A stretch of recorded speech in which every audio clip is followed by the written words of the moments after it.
Hi friends, welcome to பிஜிஸ் kitchen.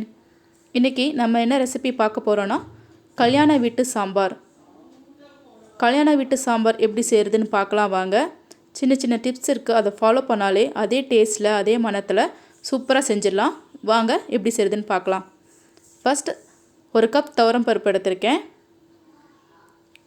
துவரம் பருப்பை 2 வாட்டி நல்லா வாஷ் பண்ணி எடுத்துக்கலாம். வாஷ் பண்ணி எடுத்துக்கிட்டேன். 4 பச்சை மிளகா சேர்த்துக்கலாம். பச்சை மிளகாவை இது நடுவில் இந்த மாதிரி கீறி சேர்த்துக்கோங்க. 10 சின்ன வெங்காயத்தை சேர்த்துக்கலாம். சின்ன வெங்காயத்தில் சாம்பார் செஞ்சிங்கன்னா ரொம்ப டேஸ்ட்டாக இருக்கும். 3 மீடியம் சைஸ் தக்காளியை நீட்டாக கட் பண்ணி சேர்த்துக்கலாம். பெரிய தக்காளியாக இருந்தால் 2 தக்காளி போதும்.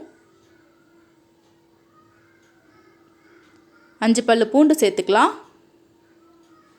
1/2 ஸ்பூன் சீரகம், 1/4 ஸ்பூன் வெந்தயம், தேவையான உப்பு சேர்த்துக்கலாம். 1 ஸ்பூன் மஞ்சத்தூள், கொஞ்சமாக பெருங்காயத்தூள் சேர்த்துக்கலாம். பருப்பு வேகிறதுக்கு தேவையான தண்ணி சேர்த்துக்கோங்க. 2 கப் தண்ணி சேர்த்துக்கிறேன். தண்ணி சேர்த்துட்டு ஒரு இடம் நல்லா மிக்ஸ் பண்ணி விட்டுக்கலாம்.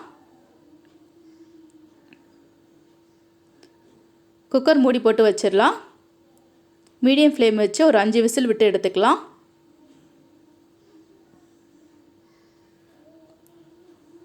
ஸ்டவ் ஆன் பண்ணி கடாய் வச்சிட்டேன். கடாயில் 2 ஸ்பூன் எண்ணெய் சேர்த்துருக்கேன். எண்ணெய் காஞ்சிட்டப்புறம் 1/2 ஸ்பூன் கடுகு சேர்த்துக்கலாம். கடுகு நல்லா பொரிஞ்சிட்டப்புறம் 1/2 ஸ்பூன் பெருங்காயத்தூள் சேர்த்துக்கலாம்.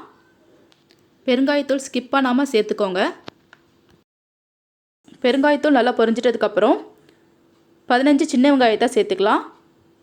இந்த சாம்பாருக்கு சின்ன வெங்காயம் தான் சேர்த்துக்கிட்டா ரொம்ப டேஸ்ட்டாக இருக்கும்.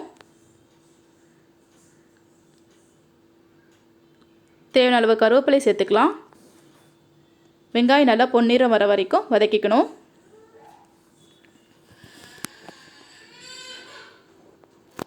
வெங்காயம் நல்லா வதக்கி எடுத்துக்கலாம்.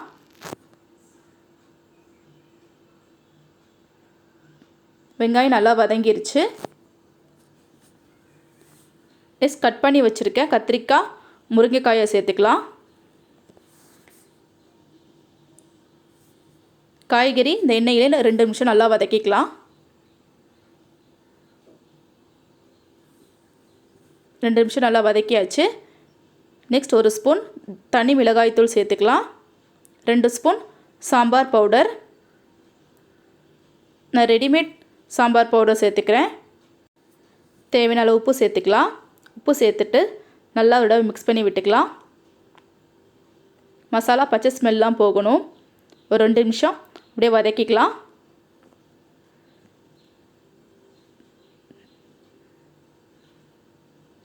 காய் வேகிறதுக்கு தேவையான அளவு தண்ணி சேர்த்துக்கலாம். தண்ணி சேர்த்துட்டு ஒரு இடம் நல்லா கிளறி விட்டுக்கலாம்.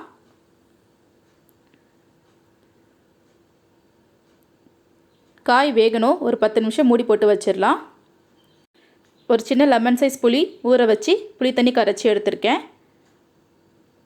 5 விசில் விட்டு பருப்பு நல்லா வேக வச்சு எடுத்தாச்சு. பாருங்கள், இந்த அளவுக்கு பருப்பு வேக வச்சு எடுத்துக்கணும். கரண்டியை வச்சு இந்த மாதிரி ஒரு நல்லா மிக்ஸ் பண்ணி விட்டுக்கலாம்.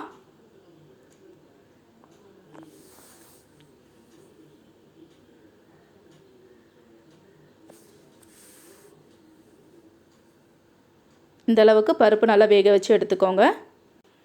10 நிமிஷம் ஆயிடுச்சு. ஓப்பன் பண்ணி பார்க்கலாம். காய் நல்லா வெந்துடுச்சு. இப்போ வேக வச்சுருக்க பருப்பை சேர்த்துக்கலாம்.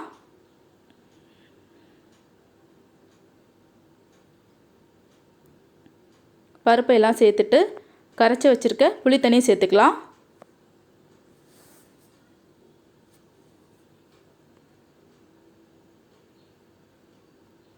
புளித்தண்ணி சேர்த்துட்டு ஒரு இடம் நல்லா மிக்ஸ் பண்ணி விட்டுக்கோங்க. உப்பு கரெக்டாக இருக்கான்னு செக் பண்ணி சேர்த்துக்கோங்க. ஒரு 5 நிமிஷம் குழம்பு நல்லா கொதிக்க விட்டு ஆஃப் பண்ணிடலாம். புளித்தண்ணி பச்சை ஸ்மெல்லாம் போகணும். 5 நிமிஷம் நல்லா கொதிச்சிருச்சு. லாஸ்ட்டாக கொஞ்சமாக கொத்தமல்லி தூவிட்டு ஸ்டவ் ஆஃப் பண்ணிடலாம். அதிகமாக கொத்தமல்லி சேர்த்துறாதீங்க, கொஞ்சமாக சேர்த்தா போதும். சுவையான கல்யாண வீட்டு சாம்பார் ரெடி ஆயிடுச்சு. இந்த சாம்பாருக்கு மெயின் பெருங்காயத்தூளும் சின்ன வெங்காயம் தான். சின்ன வெங்காயத்தில் செய்கிறதுனால இந்த சாம்பார் நல்லா டேஸ்ட்டாக இருக்கும். பெருங்காயத்தூள் சேர்க்கறதுனால சாம்பார் நல்லா மணமாக இருக்கும். நான் செஞ்ச மெத்தடில் நீங்களே ஒரு தடவை செஞ்சு ட்ரை பண்ணி பாருங்கள். ரொம்ப டேஸ்ட்டாக இருக்கும். சுவையான கல்யாண வீட்டு சாம்பார் ரெடி ஆயிடுச்சு. என் வீடியோ பிடிச்சிருந்தா என் சேனலை சப்ஸ்கிரைப் பண்ணுங்கள், லைக் பண்ணுங்கள், ஷேர் பண்ணுங்கள், கமெண்ட் பண்ணுங்கள். தேங்க்ஸ் ஃபார் வாட்சிங்.